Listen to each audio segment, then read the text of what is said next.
Welcome to On the Other Hand, and a special welcome to Schwartzen, Chantel, Andrew Christie, Aminator Taylor, and any other new viewers. I was recently exploring a fairly popular channel called Sarah Z, and I came across a video called Why Debating Sucks. I think it had some good points, but I also think it was incredibly biased and one-sided in places, so here's a response video to it. Sarah starts out with this good summary of debates as follows. Public debates generally aren't about convincing people of your arguments through factual correctness and logic. Rather, televised and streamed debates are a sort of public pageantry. Your goal is generally less so to be right so much as to look right. Of course, in an ideal situation, you can be both. You can have the most correct arguments while still sounding the most persuasive.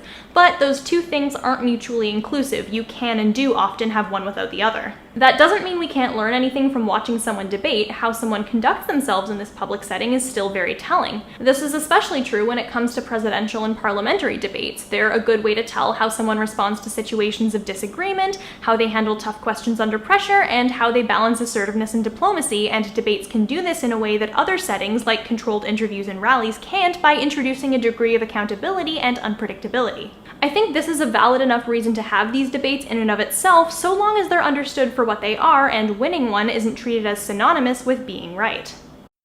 This was a great start to this video essay, and I agree with pretty much everything Sarah said. However, then she transitioned into talking about how she takes issue with Ben Shapiro, and the debates he is often involved in. What's interesting to me is the fact that when you search up Ben Shapiro debate on YouTube, the top results are, with a couple exceptions, almost exclusively him A, debating random university students and not other journalists with a similar level of prestige, and B, not formal moderated debates where both parties are given equal time to speak and rebut one another, but rather digressions from Shapiro's speeches, in which he always has the last word and can speak over the others at any time. I like to compare debating to wrestling. Just how the WWE and Olympics are both considered wrestling but are quite different. I feel that the same thing applies to internet debates and formal moderated debates. They serve different purposes. So I feel like Sarah Z is trying to point out that these Shapiro debate videos shouldn't be called debates, but she seems to act as if that is what Shapiro does most of the time. Of course, when you look up something, the most popular and most interesting thing comes to the top, and will be the most watched and recommended by YouTube. The more formal, moderated debates Shapiro has participated in are there too, but because they are more serious rather than entertaining, YouTube doesn't recommend them as much.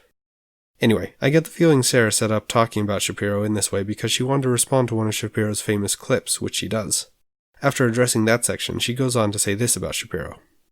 What Ben Shapiro does is effectively the debate equivalent of an average quality sprinter exclusively challenging children to races where he gets extra time and then going, "Look, but I won most of these matches, I must be the greatest player of all time."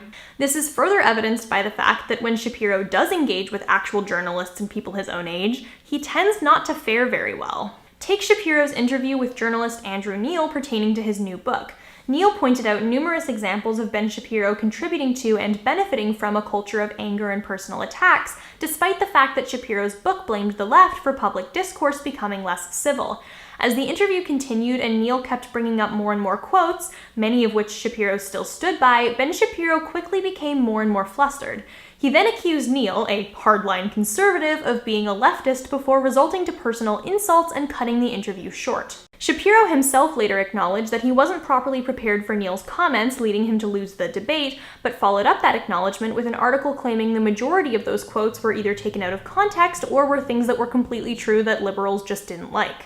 This is interesting to me because Shapiro is clearly capable of understanding that sounding the most eloquent and rhetorically correct in a debate does not actually mean that your position is the correct one. Similarly, losing a debate does not mean you're wrong. The fact that he's linked to a website effectively saying, "Listen, I lost a debate on this matter because I wasn't ready, but I'm still right about it," is evidence enough. What's interesting to me is that he doesn't hold debates where he supposedly wins to this standard. Owning an 18-year-old who didn't go to law school and wasn't trained in argument while you have the mic and most of the speaking time and only allow that 18-year-old to contribute to the conversation when it personally benefits you is extremely easy. You can do it with any topic. That does not mean that you are actually correct, and it does not mean that you are a good debater. So Sarah points out an example of Shapiro not doing well in a debate, and she said Shapiro often loses formal debates. But if you look up actual moderated debates Shapiro has participated in, I would dare say he's done quite well in them. Like this one, or this one, or this one, or this one. Now, I'm not saying I think Shapiro is always a perfect debater or he is always right, but I don't really trust someone who intentionally frames others by their most infamous failure. So I liked a lot of what Sarah had to say about debates here. I just think she also wanted to insult and respond to Shapiro along the way. Anyway, after this example of Shapiro, Sarah moves on to talk about internet debates as follows. So I think it's also worth looking at what happens even when you win these kinds of debates, and how even when the right side comes out on top, it doesn't necessarily translate to the changing of hearts and minds that we want it to. Recently, my friend Big Joel debated a YouTuber known as The Quartering, whose videos read like sensationalist tabloid articles and center around complaining about Gamergate in 2019, deriding SJWs, and expressing extreme anger about almost any movie or TV show that mostly features women or queer people, especially kids shows. The debate itself mostly centered around The Quartering's perceived hatred of any material featuring LGBT+ people, particularly because that hatred was couched in language like, "I don't mind it, I just don't think it's appropriate for kids." Admittedly, I may be a little biased here in my assessment of the debate, but The Quartering was very evasive and either didn't answer or redirected a large number of Joel's questions and concerns. With regards to this particular debate, I think it's fair to say that Joel won it. What didn't appear to happen in the wake of that debate, however, was any significant changing of minds. While many of The Quartering's fans were agreeing that he did not communicate his ideas effectively in the debate, those people were still his fans and weren't asserting that he was wrong, just that he didn't perform adequately. Now, I don't like Sarah's biased introduction to The Quartering, yet all she said of Big Joel is that he is a friend. Similar to Shapiro, I'm not saying I think The Quartering has all the right ideas, but I don't feel like Big Joel is known for being unbiased or a fountain of wisdom or morality either. Again, I would trust Sarah Z's assessment better if she wasn't so blatantly biased. And she does disclose her bias, but for me, it feels like she could disclose her bias without resorting to attacking the character of those she disagrees with. She continues to talk about this debate as follows. Joel himself has said that he feels like debating The Quartering was a mistake, and I agree. Not because Joel did anything wrong, but because even though he was right and won the debate, The Quartering effectively wasted his time. Even if the debate had happened on Joel's channel, and even if the two had acknowledged that they weren't likely to change each other's minds, I think the harms of debating this guy still would have outweighed the positives. For one, it would give him an unnecessary platform to further make claims that attack certain groups, like implications that seeing gay characters on TV is inherently bad for children. If your perspectives aren't both reasonable and one or both of you aren't acting in good faith, I think it's self-evident to say that debating them is kind of going to be a waste of time. And if you are both acting in good faith with reasonable perspectives, there are often better alternatives like non-showy conversations that take the focus off of winning while still permitting a dialogue to take place. Now, I agree that internet debates can often be a waste of time if you consider the end goal to be changing people's minds.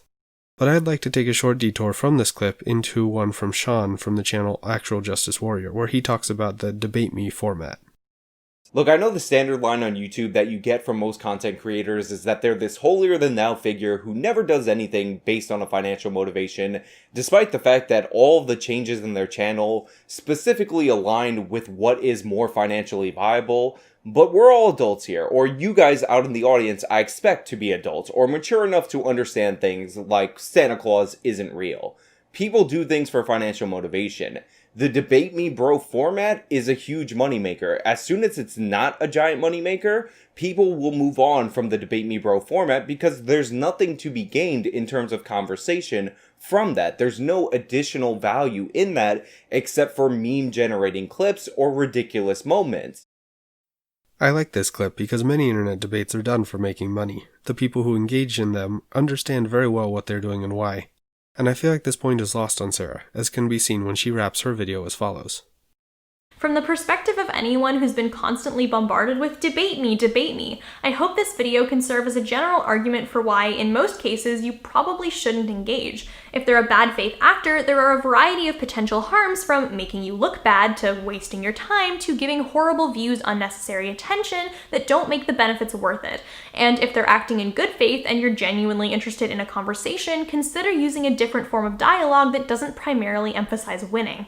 On the other hand, if you're an audience member who genuinely enjoys watching these kinds of debates, I would encourage people to pass a critical eye over them. If you like watching them, I'm not going to tell you to stop, but it's best to take them as what they are, a test of someone's rhetorical skills and potentially their character, but not of their factual correctness. And if you see one public figure refuse to debate another, don't take that as a sign of their cowardice or fear of hearing another opinion. There are a lot of valid reasons to refuse. Honestly, as much as I rag on debates here, I would genuinely encourage anyone who is interested, particularly if you're a student, to check out the world of competitive debating. Like I said earlier, it's a lot more carefully moderated than the public pop culture kinds of debates, and there's actual equity and standards in place to make sure things that are actually contentious are the only things being discussed, so there's no, should we be doing genocide, guys? So I agree with most of what Sarah said here, and that moderated debates are some of the best areas for hashing out contentious topics. I would just trust and respect moderated debates if I had more confidence in the moderators, because too often we get gems like the most recent presidential debate. Also, I'm not a fan of people learning debate for the sport of it, as Sarah Z recommends in her video. I feel like getting too invested into debate as a sport tends to lead to treating debates trivially.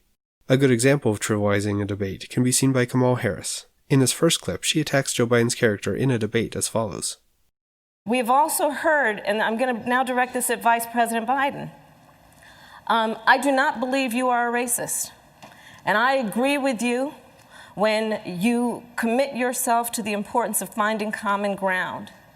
But I also believe, and it's personal, and it was hurtful to hear you talk about the reputations of two United States senators who built their reputations and career on the segregation of race in this country. And it was not only that, but you also worked with them to oppose busing.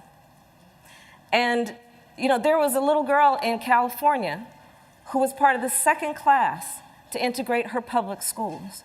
And she was bused to school every day. And that little girl was me.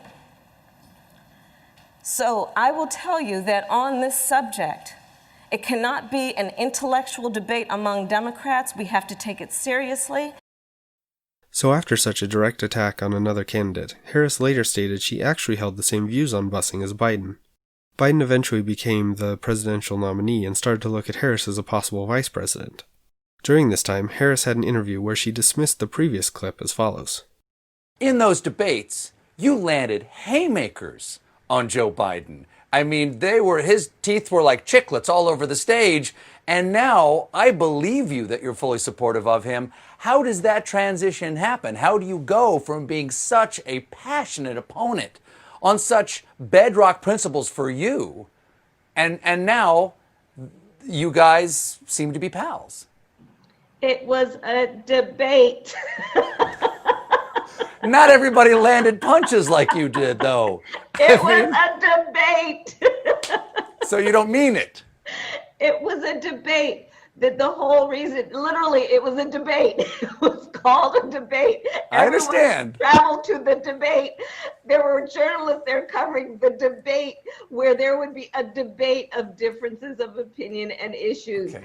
I am Right. 1000% supportive of Joe Biden, and I will again do everything I can to make sure he is elected. I 100% believe you. I was just asking the transition after the debate. So I feel like this highlights that some people literally view debates as just an opportunity to get notoriety and attention, not to actually present your thoughts, opinions, or ideas. Hence when Harris is asked if she really meant it, all she can say is, "It was a debate," and that wonderful laugh of hers. I'm not a fan of this kind of nonchalance. Now, this is not to say these kinds of actions are confined to any political party, as President Trump can often use debates as an opportunity for stand-up comedy, like this clip. You've called women you don't like fat pigs, dogs, slobs, and disgusting animals. Your Twitter account... Only Rosie O'Donnell. No, it wasn't. Now, I think cracking a good joke in a debate can be beneficial, but even if it is entertaining, I don't feel like jokes actually help people learn about a given topic. So what's the purpose of a debate? Sometimes it's to change people's minds, sometimes it's to find answers, sometimes it's to make money, and sometimes it's just for entertainment. I agree with a lot of what Sarah Z said about debating purposes and uses. I just wish she would use examples in a way that was as fair and meaningful as she says she wants debates to be. As always, thanks, hope you enjoyed. And if you did, consider subscribing and hitting the bell so you'll get notified for new uploads.